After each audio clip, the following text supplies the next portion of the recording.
Sejam bem-vindos ao podcast Vivendo. Nós estamos aqui retomando o podcast, né? Fizemos tanto tempo durante a pandemia no Zoom e agora realmente a gente mudando o formato. Estamos aqui com estúdio, com convidados novos, uma nova ideia, uma nova identidade, mas para trazer grandes informações, um bate-papo extrovertido, sem ser sério, sem mediquez. A ideia é que a gente levar a informação de uma maneira fácil.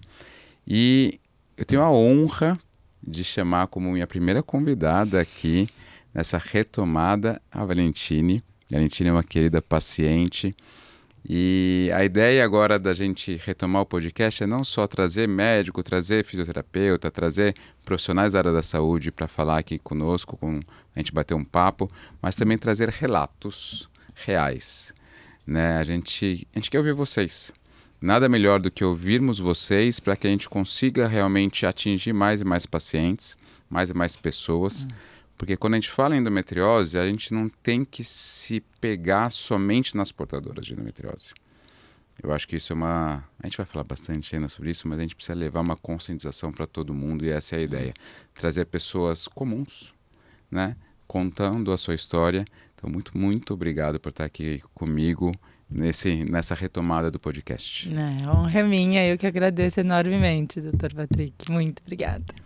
Valentina, eu quero que você conte um pouquinho pra gente, um pouquinho da sua história. Assim, você não mora no Brasil, você já mora algum tempo fora. Conta primeiro isso, como você foi parar fora do Brasil, o que você estava buscando, para até então a gente chegar e falar exatamente o que te trouxe de volta ao Brasil.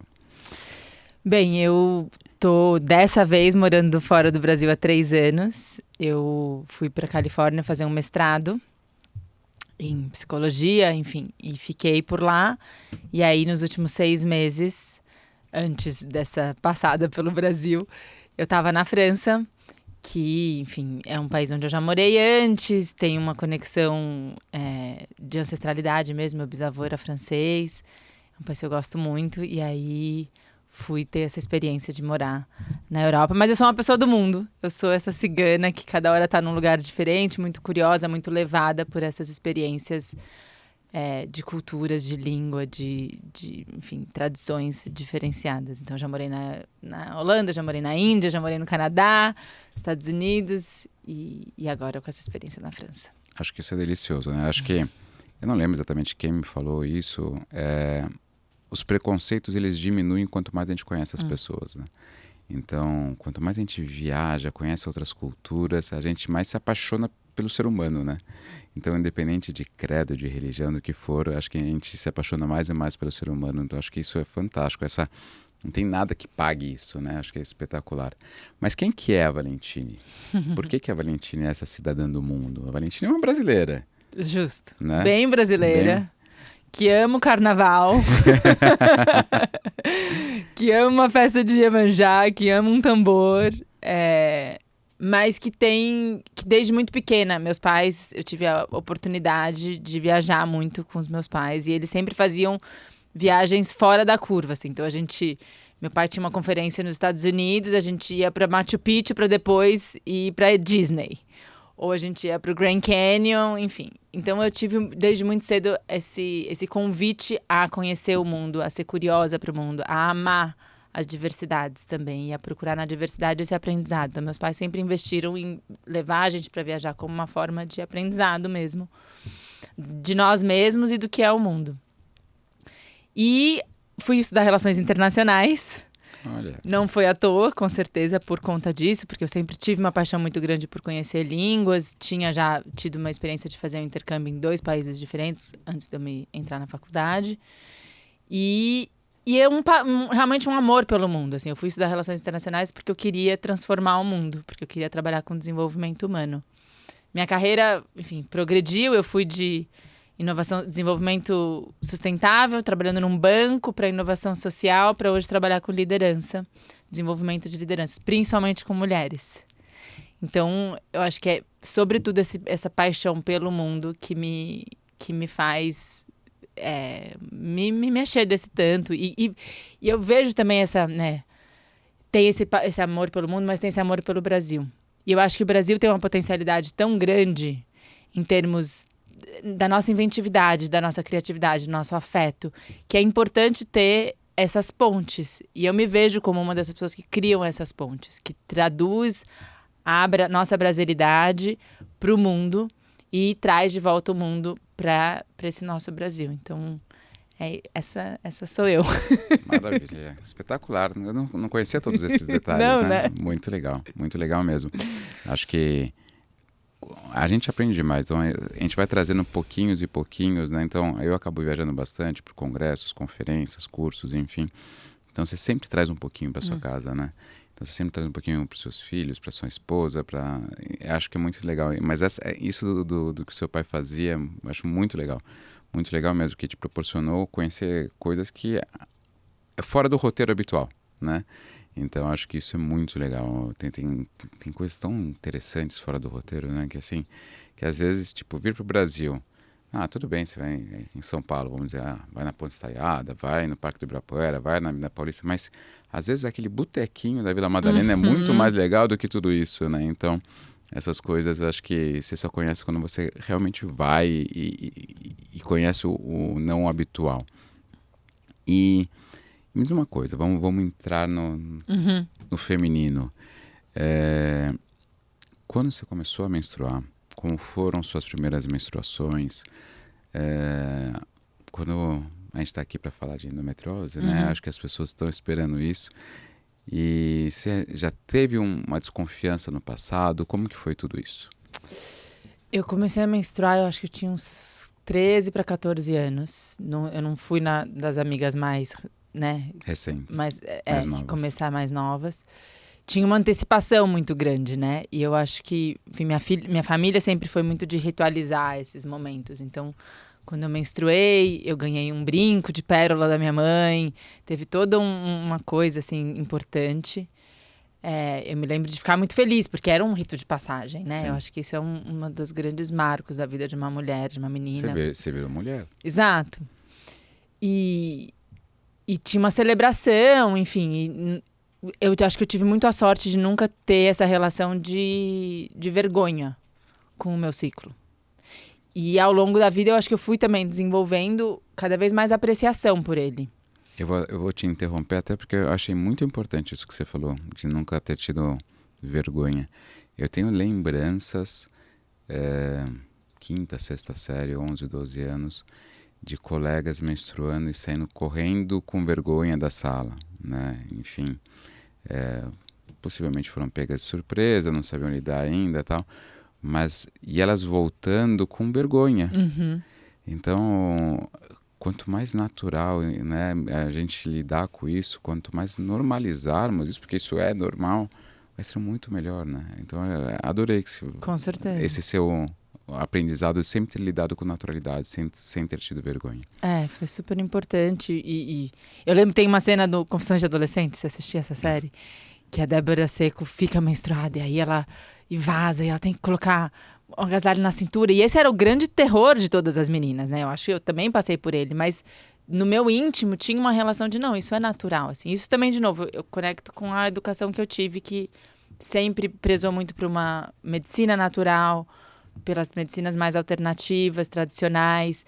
Então, eu acho que isso também foi muito importante. E quando eu faço um fast forward aí, e olho para a relação que eu desenvolvi depois, mais tarde, entendendo a doença, foi também de falar, tá, como é que eu abraço essa relação com o meu ciclo e com o que se desenvolveu a partir dele, né? Esse distúrbio, de uma forma positiva, de certa forma, assim, né? Como que eu abraço isso e não rechaço e não brigo contra, enfim. Maravilha, maravilha. E os seus primeiros ciclos, eles foram... É natural que a menina, quando começa a menstruar, que tenha uma menstruação mais irregular. Isso é natural, isso não vou nem perguntar em relação à regularidade propriamente. Mas você tinha cólica, você não tinha cólica, se eram ciclos tranquilos? Como que era para você menstruar na sua adolescência? Eu não tenho lembranças de ter muitas cólicas. A minha lembrança é de ser sempre muito tranquilo. Assim, não era... Eu tinha... Minha irmã mais velha, por exemplo, ela desmaiava, ela ficava com uma dor de cabeça absurda, ela vomitava, ela tinha uma questão muito séria, assim. Ela, desde cedo, entendeu, por exemplo, que o açúcar Mesmo frutose fazia mal para ela no pré-menstrual. Eu não tinha isso, mas mais tarde, quando eu ainda morava com a minha mãe, assim, uns 18, 19, 20 anos, 21, eu senti umas pontadas. E eu lembro, assim, eram umas pontadas que eu tinha que parar e colocar a mão, assim, para me segurar, sabe? Teria sido já endometriose? Não sei. Mas isso é uma coisa que quando eu conto, né? Quando, enfim, depois saiu meu diagnóstico, minha mãe falou, lembra? Minha irmã falou, lembra? Eu falei, lembro. Eu acho que é fundamental a gente trazer isso, porque assim, é comum a mulher normalizar, né?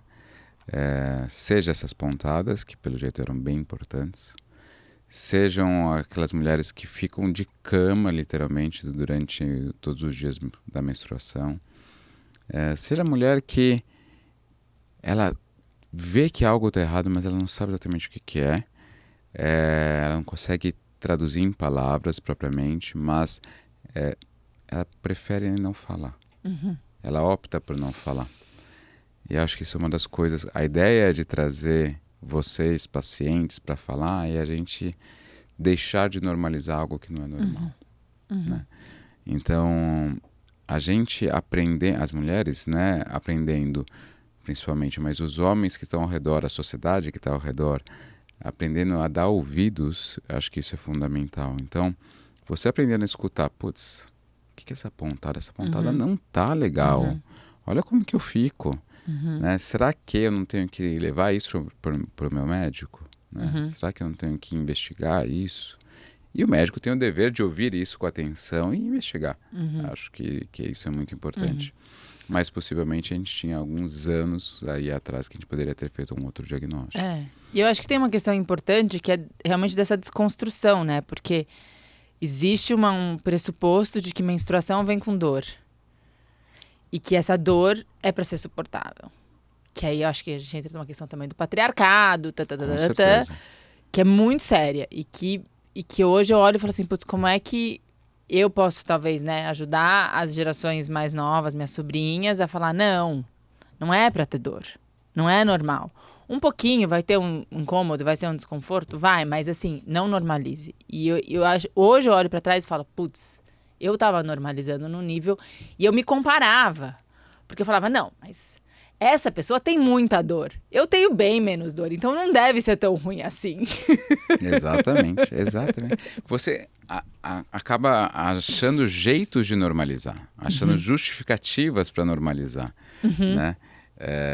E muitas vezes as mulheres se culpam por sentir dor e não serem produtivas durante aquele momento. Então elas querem esconder aquilo. Então, gente, não tem que esconder, não tem que normalizar, não tem que arranjar justificativa nenhuma. Você tem dor, você tem que investigar. Sentir dor não é normal. Né? A dor, ela é o sinal do seu corpo de que algo errado está acontecendo. Existe até uma doença de que as pessoas não sentem dores. E é comum com múltiplos cortes, múltiplas fraturas, né? Porque a dor é uma proteção do corpo. Se eu sinto dor por algum motivo, alguma coisa errada está lá. Então o corpo está dizendo, olha, está errado. Tipo, minha mulher que não me ouça, mas eu tirei uma pelinha ontem do meu dedo. E aí, gente, parece que você arrancou a alma, né?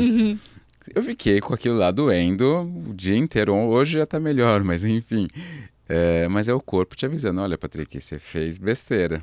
Você deveria ter ouvido a Aline, não deveria ter puxado a pelinha, deveria ter pego um alicate. Então, assim, a dor é um sinal do corpo de que algo está errado.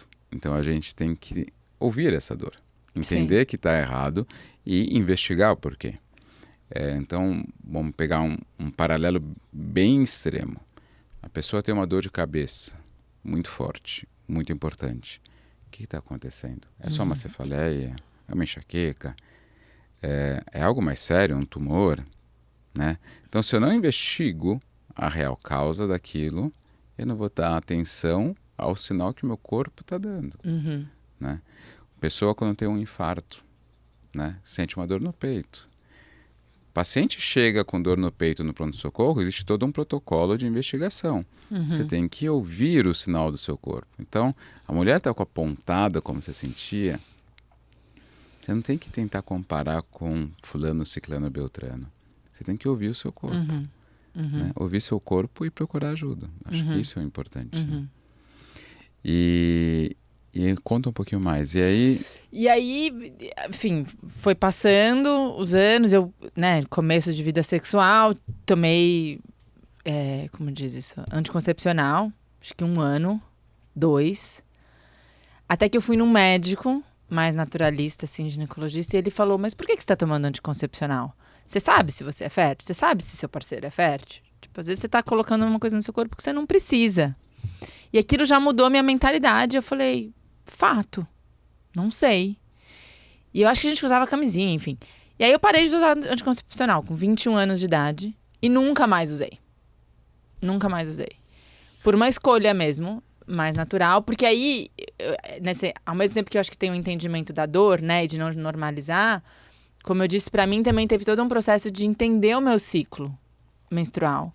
E de fazer as pazes com ele, de viver ele e falar, pô, eu vou ter 20, 30 anos da minha vida com ele. O que ele pode me ensinar?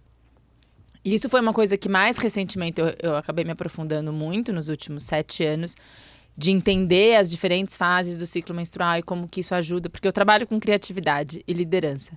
E eu entendi, indo estudar, que cada fase do ciclo ajuda a mulher no seu processo criativo. E se a gente consegue se sintonizar com cada um desses momentos, então eu tô ovulando, putz, é um momento incrível para eu vir aqui, contar a minha história, fazer reunião, contar minhas ideias e tal. Nossa, vou menstruar, tem que ficar mais quietinha, esperar, deixar a coisa passar, porque tem uma coisa que tá... Então eu fui sintonizando nisso, naturalmente, e eu acho que isso foi muito importante, porque isso me ajudou desde o começo a ter essa sintonia com o meu corpo. Daí, me ajudou a ter um diagnóstico mais preciso antes? Não necessariamente. Mas acho que me ajudou a ter uma relação profunda, sabe? Com o meu corpo, com o meu ciclo e com o processo que ele estava vivendo, que eu acho que culmina agora, quando eu tenho um diagnóstico maior e tudo, que a gente já vai falar. Então, essa foi a minha história, assim, em relação ao cuidado da endometriose. E aí, com 29 anos, 28 para 29, eu tive uma gravidez não programada, que eu perdi 2 semanas depois que eu descobri. E nunca mais engravidei de novo. E eu era casada e a gente queria, e aí eu não fui usar a DIU. Até que a gente começou ativamente a tentar, e eu não engravidava, e não engravidava. E isso eu tava morando na Holanda. E lá eles eram super laissez-faire, assim, tipo, vai tentando. Vamos fazer uns exames aqui. E aí eu voltei pro Brasil depois de 3 anos tentando. E conversando com as minhas amigas, uma das minhas amigas, que é médica, falou, não, mas isso está errado. Depois de 1 ano você tentando, você não conseguir, você precisa ir num médico de reprodução. E aí, com 32 anos, eu comecei a fazer toda uma investigação sobre a infertilidade. E o que estava acontecendo. E foram anos de tentar entender, FSH alterado, médico que me falava, seus óvulos já estão muito velhos... Tipo, entender também essa relação de falar, putz, quem que eu confio pra entrar comigo nesse processo, entendeu? Porque um cara que vem pra mim, no alto do seu machismo, e fala, seus óvulos estão muito velhos, com 32 anos de idade, é difícil. Sim. Tive que entender essa questão de, tipo, o que significa ser mãe pra mim, o que significa me dar a oportunidade de aumentar minha possibilidade de ser mãe com o congelamento de óvulos. Então, fui congelar óvulos. Enfim, faz 15 anos que eu tô nessa história, dessa investigação. E a endometriose, ela, tipo, passava, mas ela nunca ficava, entendeu? Ela sempre era reprovada no teste. Não era. Então, eu tirei cisto, era pólipo, cada hora aparecia uma coisa, endometrite, tive de um tudo, resolvi o de um tudo, mas não achava. É isso, continuo contando. É incrível isso, o quanto a gente vê... Gente, a gente está falando de países com uma excelente qualidade de vida. E o quanto a gente vê que não é valorizado os sintomas, né? Não vou nem entrar no âmbito da endometriose ainda, mas a infertilidade, como a sua amiga falou, exatamente isso. 1 ano de tentativa e você não conseguiu engravidar, você tem que investigar para ver o que está acontecendo. Se você tem mais de 35 anos... A gente não espera 1 ano, a gente espera 6 meses. Então. Porque o principal fator prognóstico para uma gravidez é a idade. Tá? é o mais quantificável. A gente tem o FSH, o antimileriano, os exames de imagem e tal, mas o que é mais quantificável é a idade. Então, a gente sabe que uma mulher de 40 tem menos chance que uma mulher de 30. Né? A gente tem, colocando na curva de Gauss, a chance populacional de uma mulher de 40 anos engravidar é em torno dos 10%. Tá bom? Quando a gente fala isso num consultório, o paciente muitas vezes chora, porque ninguém falou isso para ela antes. Estava conversando com uma paciente na semana passada, 37 anos, e eu tinha operado ela de endometriose antes dos 35. Ela estava noiva na época, ela deu uma sumida do consultório, terminou o noivado, está sozinha e está com 37. Eu falei, você precisa congelar. Uhum. Não, mas eu estava passando com o meu ginecologista e tal, ele não falou nada disso. Falei, um erro dele. Você já tem mais de 35. Assim, a sua chance de engravidar só está caindo. Uhum. Se você tem o desejo de ser mãe, se você não tiver, tá tudo certo. Não tem nenhum problema. Mas se você tem o desejo de ser mãe, a gente tem que fazer um seguro. É que nem o seguro do carro. Você faz para não usar. Mas se precisar, tá lá. Uhum. Né? Então, o congelamento ossário tem que ser visto dessa forma também. E ela falou, nossa, mas é tão injusto. Eu sei. Eu sei. Infelizmente tem muitas coisas que são injustas na vida. E a mulher sofre muito. A gente vai... Eu quero até abordar um pouco isso com você. Eu acho importante a gente falar sobre isso. Mas a gente hoje tem meios de tentar contornar. Né? Então vamos tentar contornar. E vamos colocar... Se você fizer o congelamento e você nunca quiser utilizar, também está tudo certo. Uhum. Mas no mínimo tem que ser falado e oferecido isso para a paciente. Acho que isso é o que muita gente peca, né? Seja porque acha que a paciente não tem dinheiro para aquilo, né? Que acho que é algo que a gente pode falar também, que é importante a gente falar sobre esse tipo de acesso a populações que não têm uma condição financeira favorável, mas seja porque por um preconceito do próprio médico ou da própria médica também, que acha que não precisa falar sobre isso. Eu só estou aqui para colher Papa Nicolau, fazer ultrassom transvaginal, mamas e acabou essa. Não, o papel do médico é muito maior que isso, né? Eu posso falar uma coisa assim, que pra mim foi realmente um momento, assim, quando eu cheguei aos 35 anos e recebi todas essas informações, FSH alterado, antimileriano, seria muito bom se você, né, fizesse congelamento de óvulos. E eu lidava com uma questão que era, mas eu quero engravidar naturalmente. E eu quero acreditar no milagre da vida. E se eu não fizer, e se não for natural, se for por inseminação, não vai ser tão milagroso assim. E realmente foi uma negociação interna, assim, que eu tive que fazer com as minhas próprias crenças. E que eu tive que perceber que eram também crenças limitantes naquele momento, entendeu? Porque eu tava sem um parceiro, eu tinha um desejo de ser mãe, eu tinha um corpo que tava dando indícios que não tava engravidando naturalmente, que tinha alguma coisa ali que precisava ser olhada, para o qual eu precisava de mais tempo. Eu acho que a coisa do congelamento de óvulos, ele te proporciona mais tempo enquanto mulher, né? Para você poder... E aí foi numa conversa com a minha médica, porque aí eu mudei de médico, eu saí do médico homem e fui para uma médica mulher, e isso fez muita diferença para mim. E nessa conversa com ela, eu trouxe para ela essa minha crença, e ela falou, Valentine, mas não, porque mesmo quando a gente tá ali na placa de Petri, juntando o esperma com o ovocito, fazendo a fecundação, pode não dar certo. Existe ainda o milagre da vida, ele vai estar determinado ali também, entendeu? E aquilo mudou tudo pra mim, assim. Eu acho que a partir daí também eu consegui me entregar pra ciência mais. Sendo uma pessoa que é muito espiritualizada, que enfim, vive a vida muito conectada com isso, como eu disse já, também seguindo tradições mais alternativas, enfim. Quando eu entendi isso, eu pude relaxar, sabe? E também parar de lutar e de falar, por que isso está acontecendo comigo? Justo comigo, que tem uma vida maravilhosa, que sempre fui vegetariana, que não como glúten, que nananana. Tá, mas tá acontecendo, gata. O que você vai fazer com isso, entendeu? Exatamente. Em vez de, tipo, isso está acontecendo, por que isso está acontecendo comigo? Para que isso está acontecendo comigo? O que eu posso aprender disso, assim? E eu acho que... E por isso que eu aceitei esse convite. Porque eu acho que é importante a gente conversar sobre isso. É importante a gente, como mulher, perceber quais são as crenças que podem estar nos limitando, sabe? E que a gente muitas vezes não tem nem coragem de dizer para nós mesmas, assim. Quem dirá para os nossos médicos? Com certeza, com certeza. Você trouxe uma fala aqui que eu achei importantíssima. Até porque muitas pessoas falam, eu procuro depois o médico que faça fertilização in vitro e ele resolve. Não, não é assim. Eles não fazem milagres. Milagre só lá em cima, só uma força superior que faz. Chame do que você quiser chamar. A chance de engravidar com fertilização in vitro não é 100%.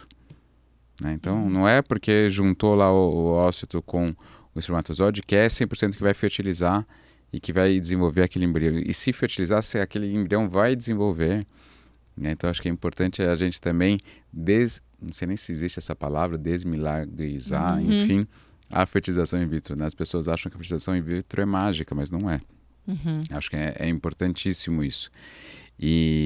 Mas voltando ao que a gente estava falando, de feminino, de patriarcado, enfim, com certeza, eu não tenho a menor sombra de dúvida, que se fosse uma doença que afetasse homens, a gente já teria muito mais estudo.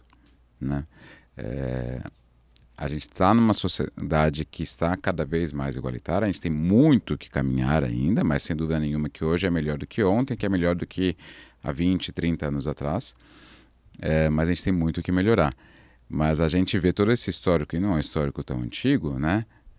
Pega a década de 50, 60, 70, enfim, a repressão como ocorria. Em algumas culturas ainda existe muita repressão em relação ao feminino. Se a gente já tivesse um nível de igualdade que a gente tem hoje, que não é igual, mas já é muito melhor, talvez a gente já tivesse muito mais estudos. Né? Então, acho que a gente tem que lidar, a gente tem que falar e a gente tem que lidar com esse tipo de preconceito, com certeza. Né? Muito, e é interessante isso que você falou. Esses dias estava circulando um meme no Instagram que falava: existem mais estudos contra a calvície, sobre a calvície, do que sobre a endometriose. Sendo que eu acho que são 18 milhões de mulheres que são, enfim, acometidas por endometriose. Não me lembro direito o número. Não sei se é. No Brasil, em torno de 8 milhões, no mundo, mais de 200 milhões. 200 milhões. Pensa nisso, 200 milhões. E aí, já tem uma diferença, homem e mulher. Quem dirá uma diferença, mulher negra, mulher indígena, né, mulheres pardas, enfim. Eu acho que isso é super importante também da gente trazer para a pauta. Assim. Eu acho que, enquanto mulher parda, no Brasil, tenho acesso, tenho a possibilidade, faço parte de uma classe privilegiadíssima. Mas quando eu fui para a França, por exemplo, e fui fazer meu exame de ressonância lá, fui tratada, enfim, não aconteceu, não tem nenhuma endometriose aí. Isso 2 meses da gente fazer o exame aqui e ser diagnosticada aqui. Sinceramente, eu acho que não era só uma questão de uma má ressonância feita. Eu acho que tinha uma questão de racismo também. Muito velado, muito sutil. Então, para mim, assim, acho que essa questão cada vez mais é muito importante. Assim, como é que essas mulheres, outras mulheres que estão sendo acometidas por essas doenças da ordem, né, da reprodução, estão sendo assistidas mesmo, estão sendo olhadas, estão sendo cuidadas. Eu sei que existe uma série de estudos que dizem, de fato, a mulher negra sofre muito mais, né? O preconceito, o descaso. Então, até uma pergunta que eu faço para você, se eu posso. Lógico, por favor. Como é que você vê a importância dessa desracialização, acho que é a primeira coisa, e do acesso ao atendimento, ao conhecimento para as mulheres que não teriam, não têm?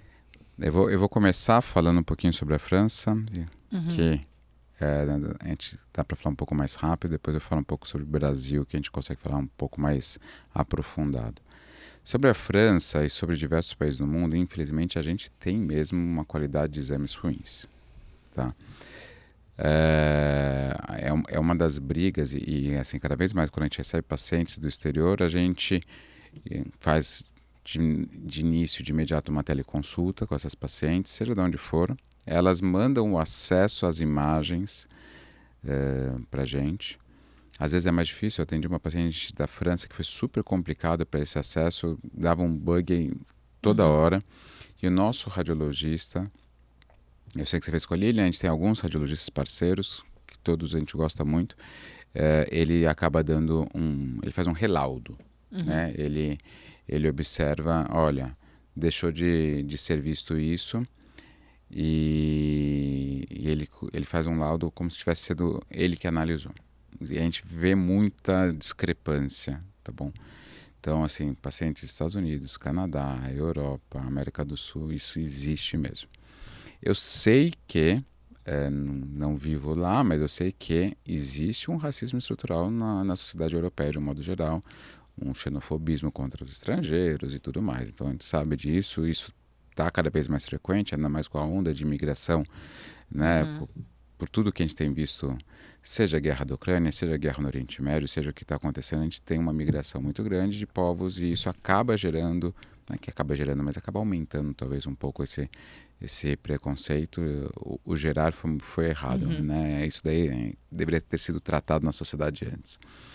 Mas sem dúvida que isso é um problema que a gente de um colonialismo, né? Ainda de uma visão muito colonialista. Exato. De tipo... Bom, vamos falar. Ainda temos muito que melhorar nisso. Podemos até marcar um outro dia para falar de política. Mas aí eu não vou conseguir falar com propriedade, eu vou falar com achismos. Você vai falar muito mais embasada do que eu. Mas falando de Brasil, a gente tem um racismo estrutural. Não tem como a gente negar isso. A gente sabe que existe. Muito menor do que já foi. Mas a gente sabe que existe. Eu pego, na minha turma, na faculdade de medicina, tinha uma negra, nenhum negro. Tá? No meu colégio, tinha um na minha turma e um na turma do meu irmão. Eles eram irmãos. Então, assim, a gente vê isso. Então, a gente lida com isso realmente. Ao passo que se você vai para a escola pública, eu não sei estatísticas, mas muito possivelmente a prevalência de negros e pardos é maior até do que de brancos, né? Possivelmente. Então, a gente sabe que existe. Então, existem algumas medidas para tentar melhorar isso. E o acesso, na minha opinião, o acesso à educação é a melhor maneira de tentar melhorar isso, né? A gente oferecer uma boa educação, a gente vai conseguir, aos poucos, ir diminuindo essa discrepância racial que existe. Mas o que acontece? Vamos ver o que a gente tem hoje. Eu já fui contra a cota, tá? E foi um amigo negro que sentou comigo, conversou e ele falou, Patrick, não é querer falar de que o negro é menos inteligente, ele pode menos. Não. Tudo bem, eu concordo com você, a gente tem que melhorar a educação. Mas e a população que hoje está prestes a entrar na faculdade, está saindo do colegial? Eles não tiveram. Na mesma educação. E aí a gente vai dar uma sentença de que eles nunca vão ter acesso? Então... acesso, é uma questão de acesso. Exato. Então ele conseguiu me falar, putz, é verdade, eu não tinha pensado dessa maneira. Né? Eu só tinha visto a sua primeira fala. Pô, o negro não é menos inteligente, então por que a gente tem que dar cota? Mas realmente ele está certo. Né? Essa população toda não teve acesso a uma educação de ensino fundamental e médio de qualidade. Então eu vou dar uma sentença de que ele não vai ter acesso a um ensino superior de qualidade. Então eu achei muito sábio e achei muito legal. Assim, ele tinha liberdade para conversar comigo, ele tem até hoje, enfim, é um grande amigo meu. Então ele teve liberdade de chegar e sentar comigo. E ele teve, talvez, como se diz, um sangue frio. Talvez ele tenha até ficado bravo comigo quando eu falei que eu não era contra, mas ele teve um sangue frio de sentar e conversar. Eu achei fundamental. E aí a gente vê o quanto a conversa é capaz de mudar as coisas, né? Com certeza. E aí, o que acontece? Hoje a gente tem uma sociedade que tem, infelizmente, mulheres negras, pardas, indígenas, que estão numa classe social talvez menos favorecida, né? E aí, o que resta? Resta o SUS. O SUS tem excelentes serviços para lidar com a endometriose. Tem, tá bom? Seja em São Paulo, seja no Rio, seja em BH. Você vê que eu estou falando de grandes centros. No Sudeste, né? Provavelmente a gente não tem esses grandes centros espalhados pelo Brasil inteiro. E mesmo, eu estou citando, tem grandes centros, mas eu não tenho o acesso na periferia. Então, assim, se eu pegar a periferia de São Paulo, numa UBS, eu vou ter acesso? Muito provavelmente não. Né? Então, Se você vai no HC, se você vai na Santa Casa, se você vai no Cachoeirinho, hoje o Cachoeirinho tem um serviço muito legal também, no servidor estadual, poxa, eu estou falando de grandes hospitais aqui de São Paulo, que fazem o Hospital da Mulher, o antigo Pérola Byton, que fazem um serviço muito legal para o SUS, com uma quantidade de cirurgias boa, com uma cirurgia, uma medicina de qualidade, tá bom? Uma equipe multidisciplinar, tudo legal, muito, muito interessante mesmo. Mas não é suficiente. E não é suficiente porque pouco se fala também da doença. Então, assim, o que vai dar mais ibope para o político XYZ? Criar um centro de atenção integral à endometriose ou à saúde da mulher na periferia XYZ, seja de São Paulo, seja de outras cidades, ou inaugurar um viaduto. Pois é, clássico. Né? Então, por isso é nosso dever falar sobre a doença. Porque se a gente consegue mostrar o quanto de pessoas é afetada, e não é mais a mulher, mas não é só a mulher, é aquela família, aquele núcleo familiar, né? O quanto de pessoas é afetada, e quando a gente traz números, a gente vê isso, eu vou falar um de custos daqui a pouquinho, a gente vê, se a população tiver noção disso, talvez os políticos comecem a se importar em criar um centro de atenção integral a uma mulher com endometriose na periferia XYZ. Vou trazer um estudo americano bem interessante que ele compara o gasto anual, quando a gente fala em gasto anual, é medicações, exames de imagem, exames laboratoriais, consultas médicas, consultas com fisioterapeutas, tudo. O gasto anual com endometriose, ele é semelhante, pasmem, ao gasto anual com diabetes. Uau! Só que o diabetes, se eu chegar para o auxiliar de limpeza lá do prédio do consultório e perguntar, você sabe o que é diabetes? Ele ou ela, enfim, vai usar o linguajar dele, tá tudo certo. Ah, doutora, aquela doença do açúcar no sangue, eu tenho, minha tia tem, meu primo tem, minha amiga tem. A pessoa vai saber falar tudo isso, com certeza. Não acho que tem que diminuir as campanhas de conscientização sobre diabetes, não é isso. A gente tem que aumentar as campanhas de conscientização sobre endometriose. Porque se eu perguntar para o CEO de uma grande multinacional o que é endometriose, existe uma grande chance dele não saber. Não. Né? E olha só a disparidade. Eu peguei provavelmente alguém, um auxiliar de limpeza, provavelmente alguém que não tem ensino, muito provavelmente não completou o ensino médio, e eu estou pegando um CEO que muito provavelmente tem uma pós-graduação. Com certeza. Fora do Brasil. Fora do Brasil. Né? Foi para Harvard, Columbia, Stanford, seja onde foi. E aí esse CEO não sabe o que é endometriose. É muito legal, eu tenho um grupo de amigos do colégio que a gente se fala muito, a gente é muito amigo até hoje, a gente se fala literalmente todo dia, ainda mais com o WhatsApp, facilita demais. E eles sabem de endometriose, eu diagnostiquei endometriose em mulheres deles, mas assim, porque eles estão comigo todos os dias, porque a gente se fala todos os dias, porque eles falam que eu falo no Instagram o tempo inteiro sobre isso. Mas eles têm contato com alguém que fala sobre isso o tempo inteiro. Não é todo mundo que tem esse contato. E eles já me encaminharam amigas.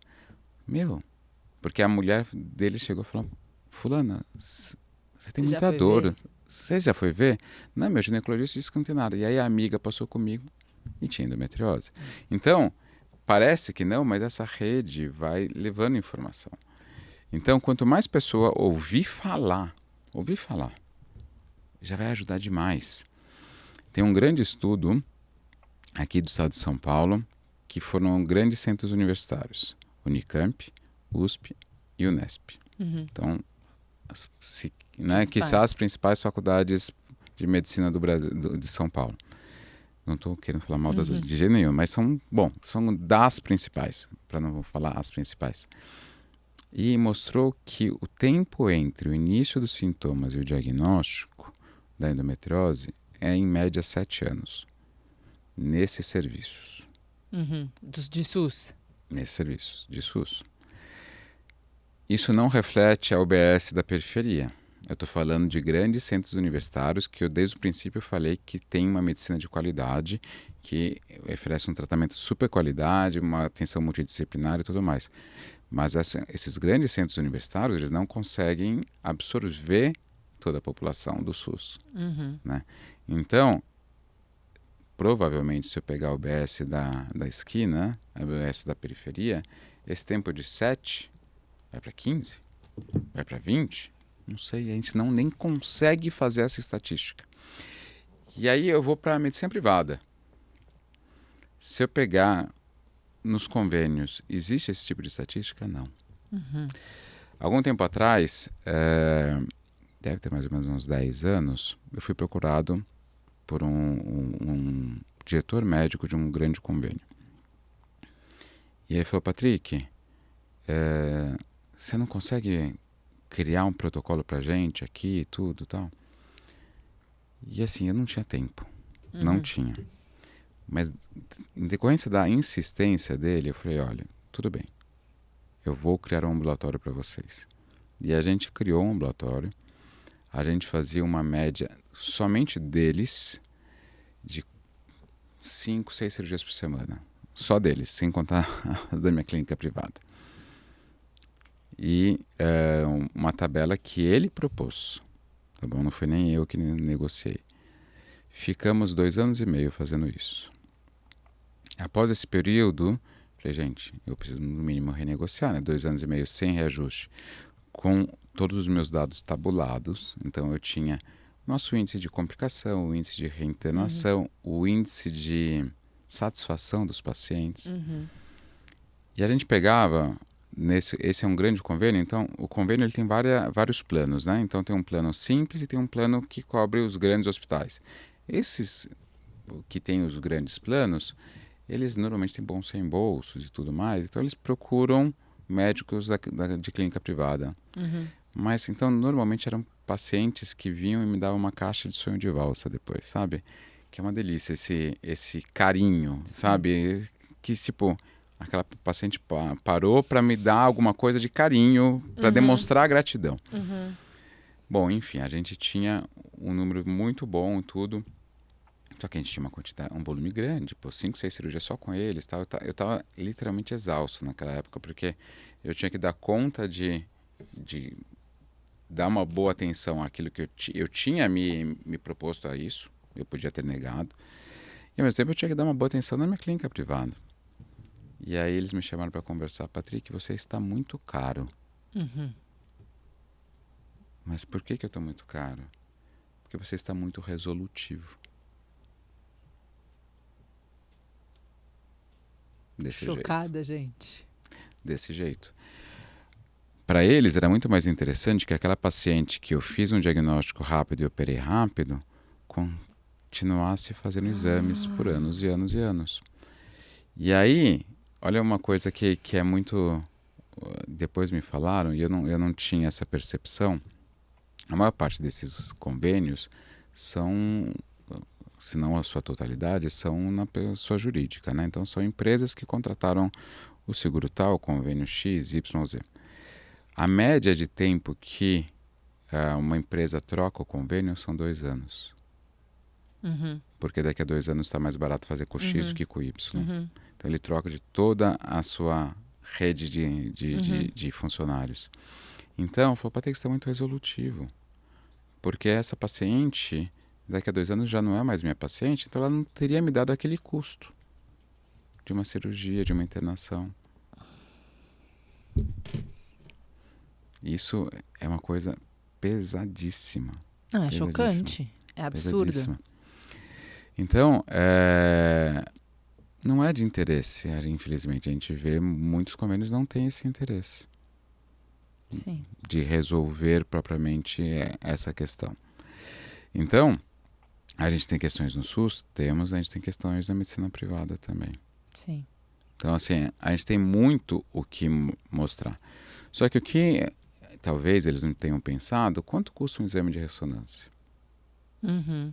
Aquela paciente vai ficar fazendo ad eterno. Pois é. Né? Aí aquela paciente tem uma complicação, uma obstrução, tal. E aí vai ser uma cirurgia muito mais complexa, aí o custo dessa internação vai ser muito maior. Mas talvez porque essa questão da mudança de convênio seja uma prática comum, eles não se interessem. Mas talvez se a gente conseguisse, e eu confesso que eu não sei exatamente como, conversar com todos ao mesmo tempo, porque assim, digamos que eu seja o presidente do convênio X e você seja o presidente do convênio Y. Tá bom, o paciente está comigo hoje, daqui a 2 anos está com você. Você vai arcar com os custos de uma cirurgia muito maior. E eu vou arcar com os custos de uma cirurgia muito maior de uma paciente que estava com você e veio para mim. Então esse custo vai refletir. Sim. Né? Então, se a gente conseguisse mostrar isso para associações de seguro-saúde e tal, talvez a gente conseguisse propor mais ambulatórios como esse que a gente fez no passado, tá bom? Que a gente pudesse dar um acesso de qualidade a essas pacientes com um diagnóstico mais precoce. Né? E o diagnóstico, como que ele acontece? Principalmente ouvindo a paciente. Né? Foi uma coisa que a gente falou logo lá no começo. Você tem que aprender a ouvir seu corpo, mas a gente tem que aprender a ouvir vocês. Com certeza. Né? E eu acho que para mim vem uma coisa, você falou, né, da importância de divulgar e mais pessoas saibam o que é a doença. Acho que isso é um nível, com certeza, mais pessoas conhecendo. E aí tem um nível que vem depois, que é a extensão que a doença pode tomar. Porque eu não tinha essa extensão. Nunca me foi informada essa extensão, nesses 10, 12, 15 anos de investigação. E foi só quando eu cheguei em você, há 3 meses atrás, que eu entendi, quando eu fui fazer o exame de ressonância, quando ela passou aqui coisinha no meu pulmão, eu falei, opa, como assim? Ela falou, não, porque a endometriose pode tomar o pulmão também. Eu falei, gente... E aí, isso é uma coisa que eu tenho batido muito na tecla com todo mundo com quem eu converso. Eu conto, não, porque então, sabe que a endometriose é esse... Porque a pessoa já ouviu falar. Mas ela pode chegar no intestino, ela pode chegar na bexiga, ela pode chegar no ovário, ela pode chegar no pulmão, ela pode... Tipo, e aí, eu acho que, pra mim, isso foi uma grande surpresa. E acho que esse é um próximo nível das pessoas entenderem. Porque isso que você falou pra mim também me marcou, que é... Tem um custo enorme pra paciente, gigante. Tem mulheres que sofrem enormemente. Eu, graças a Deus, não sofri tanto assim. Apesar do meu caso ter ficado muito sério, muito profundo, eu não sofri as dores enormes. Mas tem todo mundo ao redor, porque aquela mulher não vai trabalhar 2, 3 dias no mês. Tem uma autoestima super difícil, porque quando fica menstruada, tipo, o mundo para. O parceiro começa a ficar tenso, porque, putz, já sei que ela vai ficar menstruada, o mundo para. Enfim, tem toda uma reverberação que não é colocada na equação. Exato. Né? O quanto que a empresa deixa de lucrar com a ausência daquela funcionária. O quanto que aquela mulher estava fazendo uma pós-graduação e perdeu um prazo e não conseguiu entregar por quê? Por causa das dores. O quanto que o relacionamento com o parceiro foi afetado porque não conseguia transar. Justo, porque tem dor. E aí, de repente, isso eu me vi nisso. Eu acabei normalizando uma dor na relação a minha vida inteira, que eu achava que era normal, que né, vai doer um pouquinho. Não vai doer um pouquinho. Não é pra doer um pouquinho. E agora que eu tô do lado de lá do processo, em tratamento, em recuperação, eu olho e falo, gente, não, mas nunca ninguém me falou isso. Porque nas conversas era, você tem dor na relação? Era tipo uma bandeira vermelha pro médico, mas nunca o médico falasse, não, mas você não é pra ter dor na relação. Vamos achar um jeito de resolver? Exato. E aí, pra mim, pelo menos, abriu-se todo um mundo dessa medicina, né, complementar, que é a fisioterapia pélvica, que é a acupuntura, que é a dieta alimentar, que é, enfim, uma série de outras coisas que a gente pode fazer, que não é pra, tipo, vamos só melhorar o sintoma. Não, vamos dar uma saúde globalmente melhor pra essa mulher. Uma condição de vida melhor, em que a relação dela é melhor, em que, tipo, a disposição pra vida é melhor. Que eu comecei a pensar muito nisso. Eu não sei muito como você se relaciona com isso, mas, tipo, era nosso órgão reprodutor, entendeu?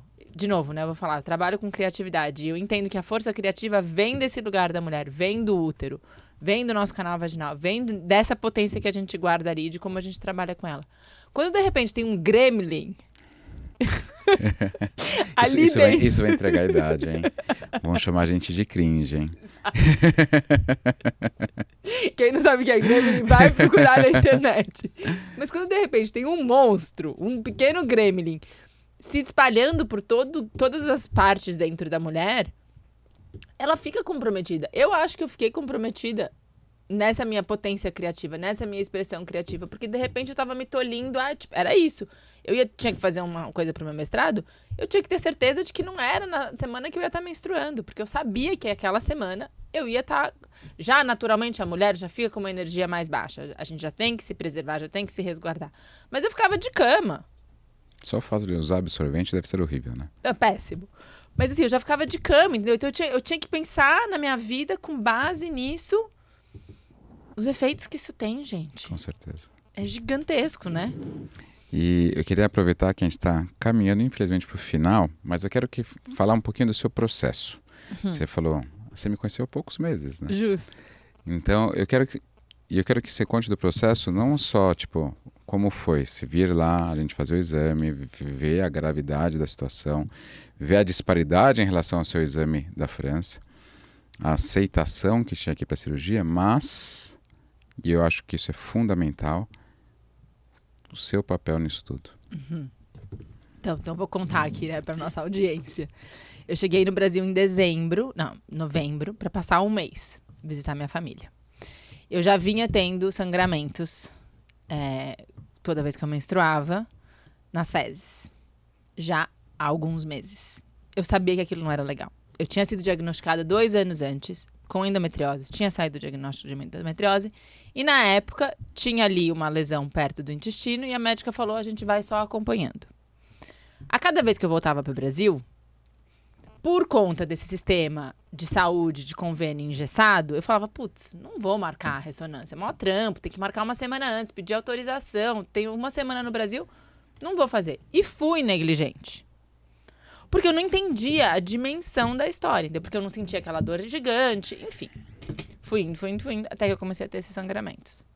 Fiz a ressonância na França, o médico, na maior cara de pau, falou, você está no caminho da cura, porque a sua idade, você já está chegando perto da menopausa, e você está curando. Eu falei, mas senhor, tinha uma endometriose gigante há 2 anos atrás, como é que tá pior? E agora eu tô com um sintoma ainda mais agravado. Alguma coisa não tá fechando na minha cabeça, eu não entendi. Cheguei no Brasil. Fui fazer o exame. Não, aí liguei para uma prima minha, que é especialista em endometriose, a Fernanda Arcoverde, maravilhosa, e ela me falou, ela atende em Maranhão, então não podia fazer com ela falou, vai no Patrick. Liguei para você, vim, e você falou, bom, vamos fazer a ressonância transvaginal com preparo, que eu acho que isso foi o grande... Ultrassom com preparo. Ultrassom com preparo. Isso foi a grande virada de chave, assim, que não era uma ressonância tipo genérica, mas era específica, 40 minutos ali, vendo cada cantinho da minha parte interna. E aí saiu o resultado. E tinham 5 lesões no intestino, lesão na parede da bexiga, lesão quase chegando perto do ureter, uma trompa acometida. Eu fiquei chocada. Eu realmente, literalmente, fiquei em estado de choque. Eu falei, como é que essa coisa evoluiu em 2 anos desse tanto? Primeiro veio uma coisa de culpa, do tipo, fui negligente. Que merda.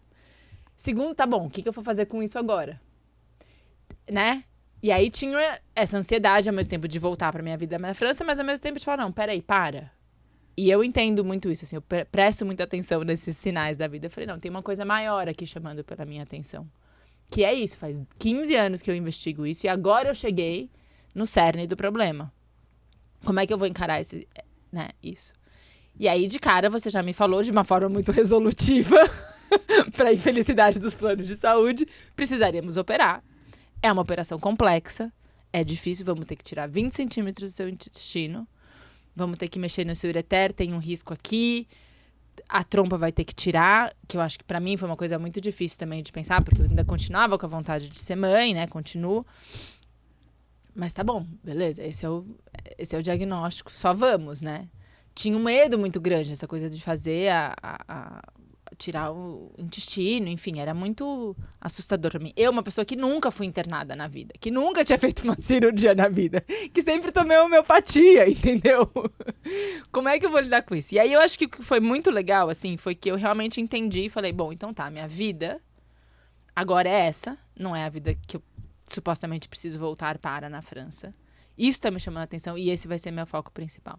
E não tá só na mão do cirurgião resolver o meu problema. Porque é o meu corpo. E eu acho que isso é muito importante, né? Então, quando eu trabalho com liderança, eu trabalho muito com as minhas clientes falando assim, puxar pra gente a responsabilidade da nossa vida. E eu puxei pra mim, eu falei, o que tá nas minhas mãos de eu fazer para que eu esteja na minha melhor condição para encarar essa cirurgia? Porque eu acho que tem uma falácia da psicologia não, da medicina ocidental, que diz, faz uma cirurgia e resolve.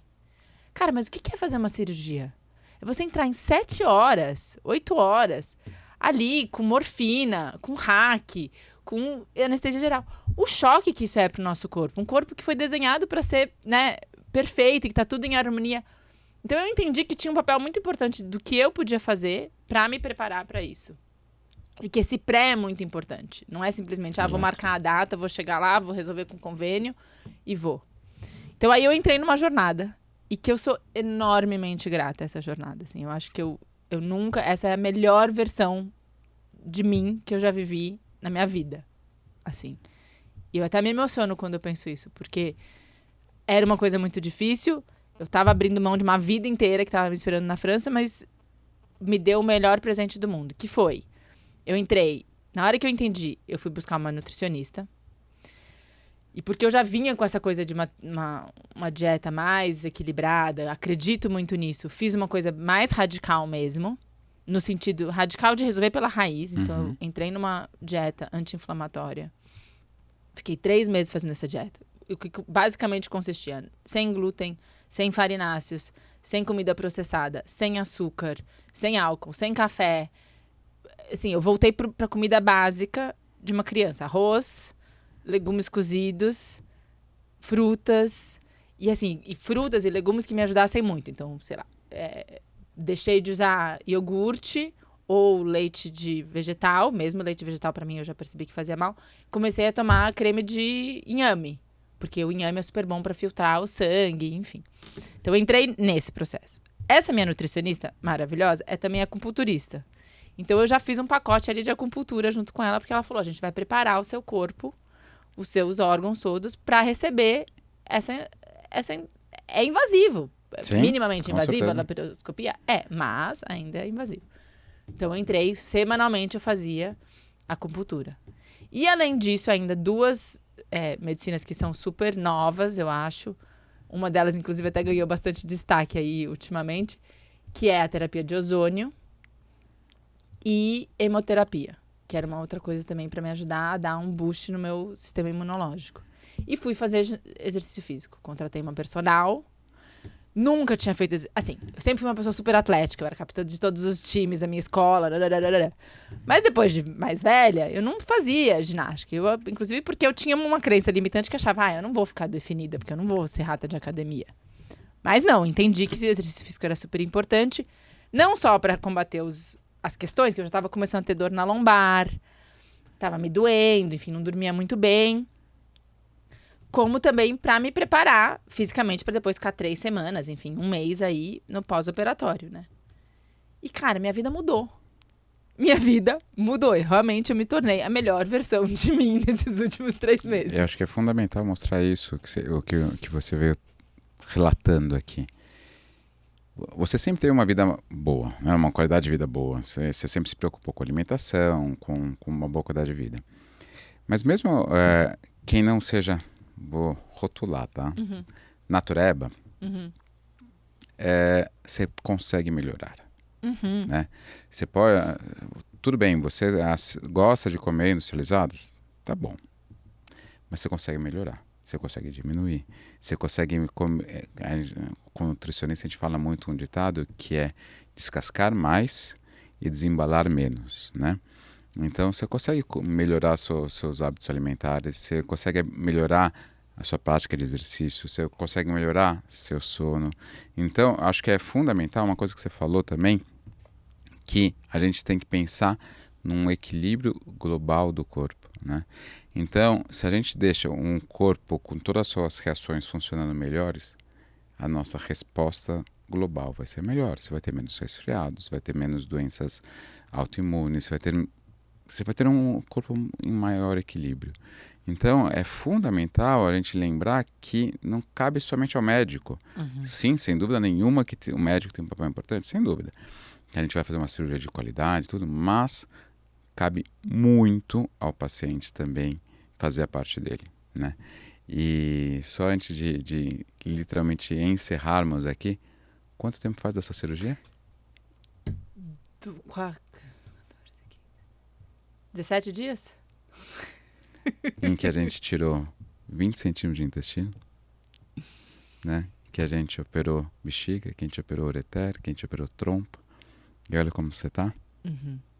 E sem dúvida nenhuma que o principal responsável por esse processo é você, por tudo o que você fez. Tá? Então, assim, eu só queria, para finalizar, queria que você desse um recado. Imagine que todas as mulheres do mundo possam te ouvir agora. Com ou sem endometriose, o que você falaria para elas? É bem clichê isso, mas nosso corpo é nosso templo. E se a gente não cuida dele, toda a vida começa a desmontar. Porque a gente não vai mais conseguir estar a serviço do trabalho, da família, da comunidade, né, das nossas causas, dos nossos sonhos, o que quer que seja. Assim, eu acho que é fundamental a gente olhar para isso, se sintonizar com isso, honrar isso, valorizar e tomar pra gente, né, resgatar na gente o conhecimento que a gente já tem dessa relação íntima que a gente tem com o nosso corpo, principalmente enquanto mulheres, principalmente com relação, né, à nossa potência criativa, ao nosso ciclo, né, falando especificamente. E para não deixar para amanhã. Realmente não deixar para amanhã, assim. Eu acho que sim, a vida vem, ela embala a gente, tem outras prioridades. Mas no final das contas, quando a saúde pega, se você não tem isso, você não tem mais nada. E isso eu acho que foi uma das coisas mais valorosas, assim. E, junto com isso, vem, escolham os melhores profissionais. Que tá dentro da sua possibilidade, que tá dentro, né, que você se sente confortável, que você pode... Mas eu acho que teve uma coisa muito importante quando eu saí da cirurgia e você falou... Eu já sabia que ia ser complexa, mas foi bem mais complexa do que eu esperava. E quando você me contou uma das coisas que você fez, eu falei, cara, eu agradeci, assim mesmo. Eu te falei, né? Você tá nas minhas preces pro resto da vida. Porque eu sei que você fez a melhor cirurgia que você podia ter feito. E que junto com tudo que eu fiz, e o trabalho seu e da sua equipe... foi o melhor resultado possível, assim, que hoje eu confio plenamente, que se eu tivesse escolhido outra pessoa, não teria sido. Então, acho que confiar se cercar das melhores pessoas, dos melhores profissionais possíveis para esse processo, porque a gente não precisa passar por ele sozinha, eu acho também. Acho que tem uma coisa da mulher de, eu dou conta. Não, a gente pode fazer com pessoas que queiram o nosso bem, com quem a gente realmente tem uma empatia, uma conexão, e isso é já uma grande parte do processo de cura, eu acredito. Com certeza, com certeza. Eu me segurei aqui para não me emocionar aqui também, tá? Mas isso é uma das coisas mais, de verdade, gratificantes. A gente se esforça, a gente estuda, a gente vai fazer curso, a gente vai atualizar, a gente vai aprender, a gente vai ensinar, a gente passa longos períodos longe de família, enfim... Mas quando a gente vê que aquilo que a gente faz dá certo, não tem nada que pague isso. E ver você bem em tão pouco tempo pós-cirúrgico e a gente conseguindo bater esse papo aqui, a gente foi muito, muito gratificante. Eu não sei como te agradecer. Acho que a ideia é isso, a gente desmistificar. A ideia também não vai ser só mostrar casos simples, casos que deram super certo. Eu vou trazer gente que teve complicação também, porque eu acho que é importante a gente falar sobre isso. As pessoas acham que quando a gente opta por uma cirurgia vai dar tudo certo. E eu gosto de falar antes da cirurgia também sobre complicações, porque pode acontecer, né? Então, a gente quer trazer coisas reais, mas não tem maneira melhor de retomar esse podcast com você. Obrigado. Obrigada a você, querido. Muita sorte aí que a gente possa espalhar. Amém, amém. A gente vai levar mais e mais informações. Gente, obrigado por estar aqui com a gente. E logo, logo estamos com o segundo episódio no ar também. Um beijo. Tchau, tchau.